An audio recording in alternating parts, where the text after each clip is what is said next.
Hey, Sean, just from an injury standpoint, any updates or any changes coming out of last night's game? Yep, don't have any of those. Not yet, Stu. And then just as far as Vaughn and Odell's debut, I know their circumstances were different given the amount of time they'd been with the team, but what was your assessment of what they were able to give you in light of those circumstances?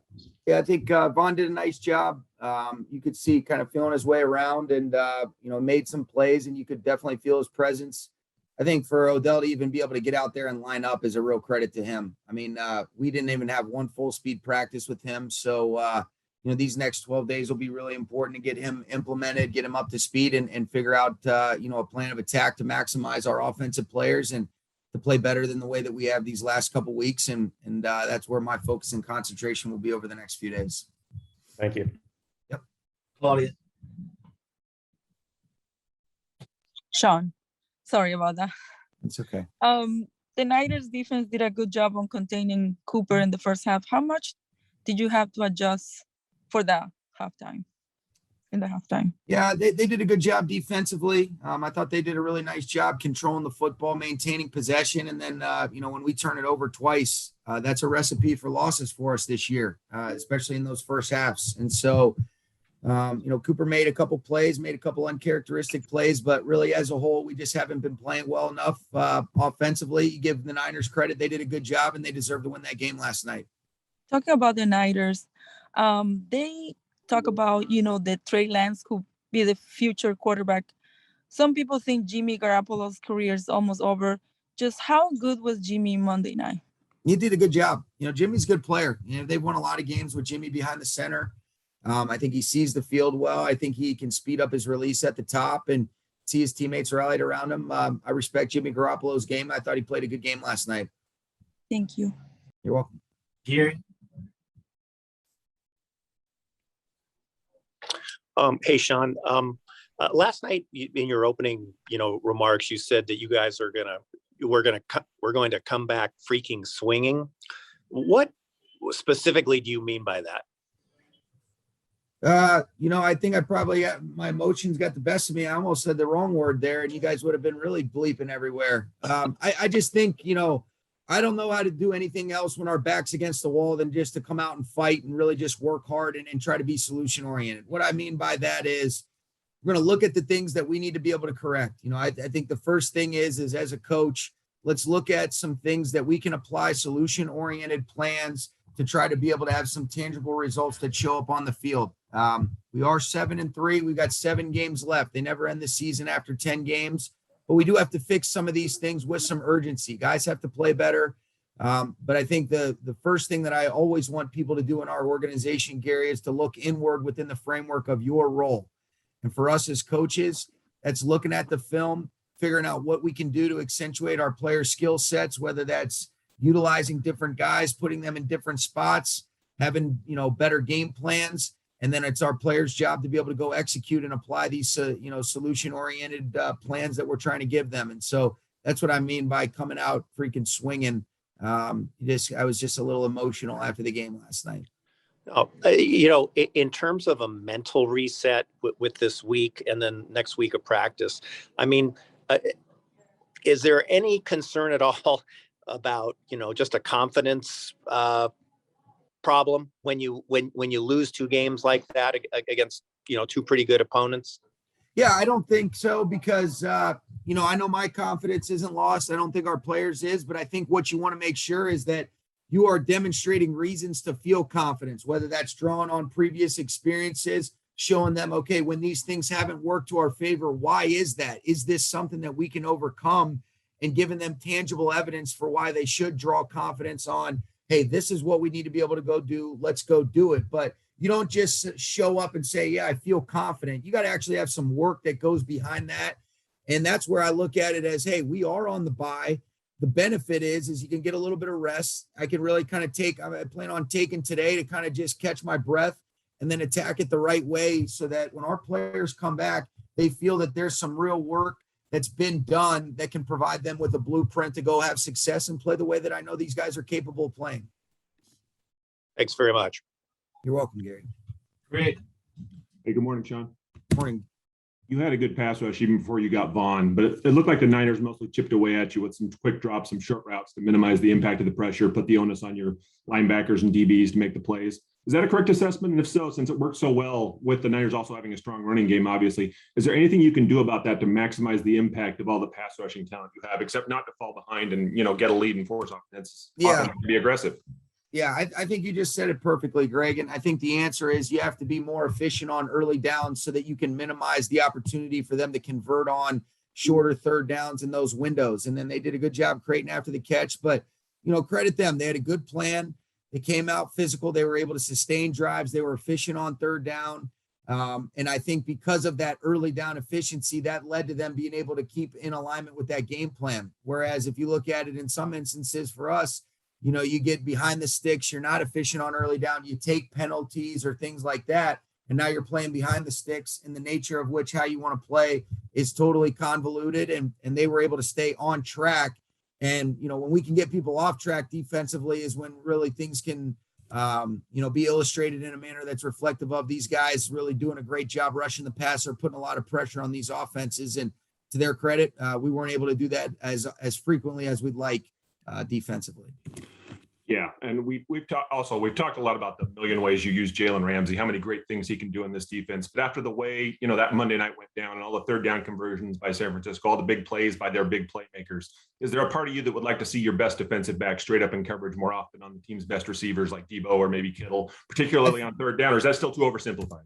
No, I think there's merit to that. I think in order to be able to do that with Jaylen, you still have to have some other complementary pieces that can go play elsewhere. Double D's been a guy that's done an outstanding job being able to allow Jaylen to have that flexibility these last couple of weeks. It was Darius earlier in the season. It's been Double D as late. So there's a lot of layers to it, as you're mentioning, Greg, but there are certainly some instances, and we had that in the second half where, he was matched up on some of those guys, but whether it's Debo, Kittle, even Ayuk made a couple plays. And so definitely want to try to continue to find ways to have Jaylen at the point of attack or where you envision offenses want, their point of attack player to be. But there are a lot of layers to it. Thanks. You're welcome. Jordan. Hey, Sean, good morning. Good morning. Kind of to piggyback off that question, and some of the wanting to bring Vaughn in and, rushing maybe more consistently with four guys and switching things around in that regard. Does that maybe provide more opportunities to use Jaylen more in those coverage situations? I know it's not a frequency that he's being sent in pressure situations, but certain times throughout the course of the year, would you like some of those kind of near misses that those opportunities have presented to maybe provide other opportunities for him back in the middle of the field or in coverage at some point? Yeah, I think you pick and choose your spots. And I think a lot of it is predicated on, all right, their personnel, their scheme, how they want to operate, and how many different ways can we creatively find ways to get Jaylen at the point of attack. This is all really geared towards, the flexibility that Jaylen enables us to operate with the different positions he can play. It's how many different ways can we give him play opportunities, and those make a difference plays. Whereas if you're exclusively just playing corner on one side or the other, you can basically say, okay, he's going to shut out, or we're going to just be able to, stay away from that. But he's not going to be able to impact and influence the game, even though in some ways it kind of does. But he's just such a physical, tough player that you want to try to have him around the ball as much as possible, take advantage of all the versatility he provides. And I think on a week-to-week basis, that's predicated on the opponent, how we want to utilize our personnel groupings. And so, again, I know it's not really answering your question, Jordan, but similar to Greg's, there's a lot of layers to it. Yeah, and of course, absolutely understanding. I definitely understand you guys wanting to make him an unavoidable player. Definitely understand that, and that comes with a play selection kind of, and how he can be countered most effectively. So I'm wondering if, in your mind, the last, I would say probably the last couple losses, and teams kind of tried to counter that. If you felt you guys have had the ideal play selection for him, picking his spots in an ideal way. Yeah, I think yesterday, I think against Tennessee, I do think, yes, I think he was in the right spots. I thought he made a lot of plays. You look at the first interception he makes on the first drive that they have offensively. That was a game-changing play that enabled us to go up 3-0. Yesterday, I thought he made some plays, but I thought they did a good job of staying on schedule. And then, having Double D as a late inactive for us where we anticipated him playing, you have to make some late switches. And so, guys did the best job they could adjusting, but there were some instances yesterday where I think we would like to say, yeah, we could get Jaylen in some different spots. But again, there was some reasons for not having the flexibility that maybe we've had the previous few weeks. And then last for me, Sean, you talked about everybody looking inward, and I'm just wondering. I understand, after every game, even wins, you've put a lot on yourself, generally speaking. So I'm wondering if there are some specifics that you'd really like to look at through these next couple of days. Yeah, I think I really want to look at the body of work, the 10 games. And I think you especially want to really focus on these last two because they've really felt out of whack for us. I think it's a balance of not really looking at things that, are as simple as, hey, you've had 2 early turnovers that have led to 14-point swings. It's hard to overcome that. Yesterday's game was a different field than the Titans game in terms of I thought their ability to be able to maintain possession of the football, but I think just the overall rhythm, and then again, you lose a Robert Woods, you want to get Odell implemented, and I think it's really just being able to figure out, okay, with the mindset and the mentality on playing good football, playing good, efficient, complementary football for our football team these last 7 games. What does it look like from the first 10 games? Where are we at now? Who do we have? And how do we make sure that we maximize the ability of our players and put those guys in good spots? And so it's not one answer, but it's really looking at the totality of what we can do. And I think because of some of the new personnel, because of some of the things that have occurred as of late, how teams are wanting to defend us, there's a lot of things that I'm excited about attacking the right way. And I'm confident that we can come out with, some things that give us a chance to have better success than what we've had. And that's what I mean by, come out swinging. And that's what we're going to do, catch our breath. I think it's good for the players to get away, like I've said. But I will try to do that while also making sure that I've got a big responsibility and obligation to a lot of people I care a lot about to try to make sure that they're getting my best for these last 7 games that we're guaranteed. Thanks, Sean. You're welcome. Kevin. Hi, Sean. It's been years since Matthew Stafford had back-to-back games like that. How uncharacteristic is it? How much of it is his performance alone? How much of it, or what else is involved going on around him? Yeah, I think it's a combination. I think Matthew can certainly play better, but I do think a lot of the things that occurred last night were a reflection of as simple as, drops. I mean, he had a lot of drops. The one kind of careless play, but, you could look at it as say it ends up being like a good deep punt, but, he's going to get knocked on his quarterback rating for a tipped pick for, the other way when a guy drops a screen for him, so that's not Matthew's fault. I mean, he put the ball in the right location. There was a lot of plays that I thought guys had a chance that they didn't help him at all either. And so it is the greatest team sport.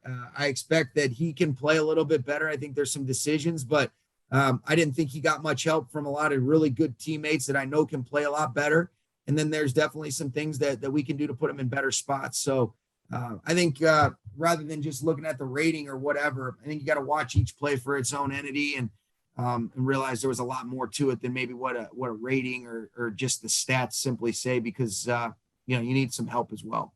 Sure. You talked earlier about drawing on previous experiences. In 2018, you had the back-to-back surprising losses, surprising to most people. Obviously, you righted the ship pretty well that year. What are the similarities or differences between then and now?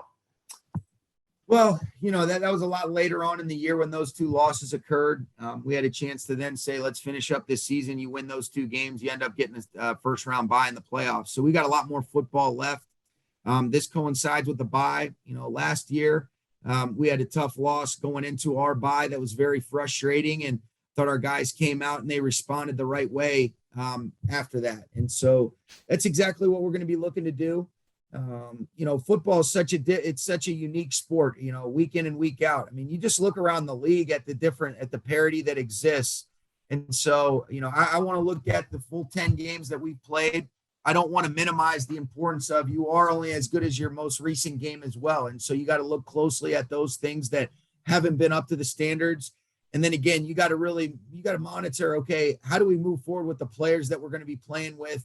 And how do we fit those guys in the right way to ultimately lead to the best offense, defense, and in our kicking game, those operations for our football team. We haven't played good enough complementary football. We got to take better care of the football. We got to start getting more takeaways.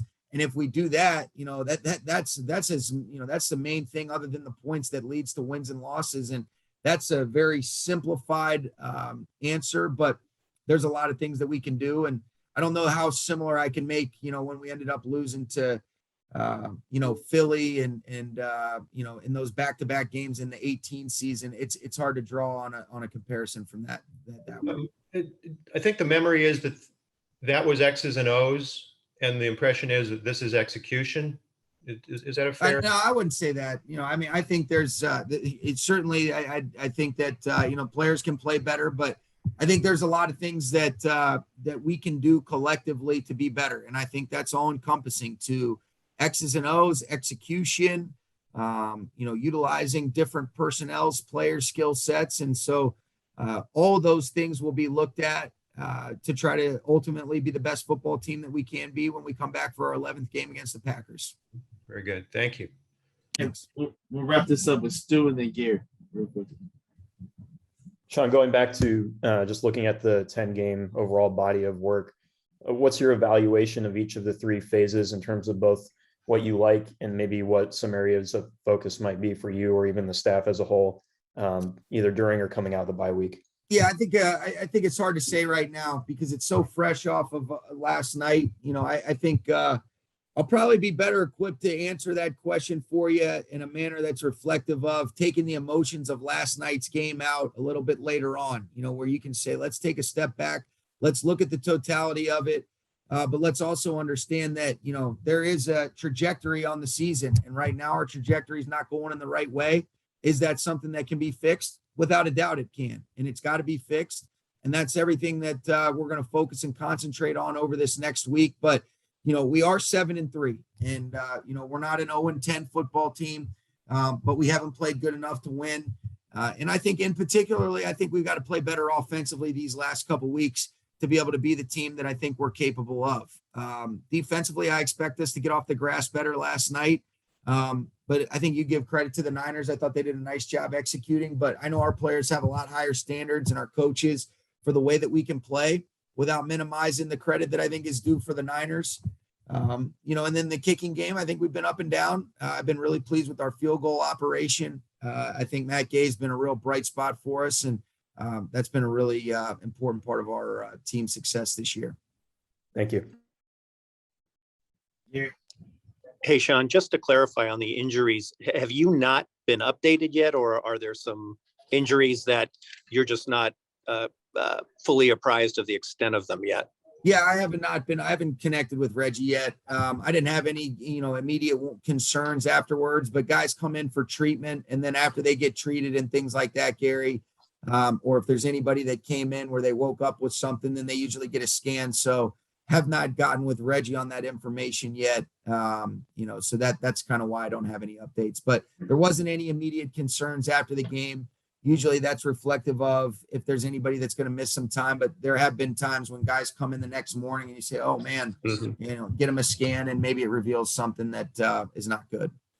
And then finally, we, I think most of us, monitor as the season's going on, especially here as we get to the latter part, kind of seedings where teams might fall in the playoffs in terms of home games and whatnot. Do you have time to consider that when you're looking at things, or are you so focused on each game that doesn't even enter your mind?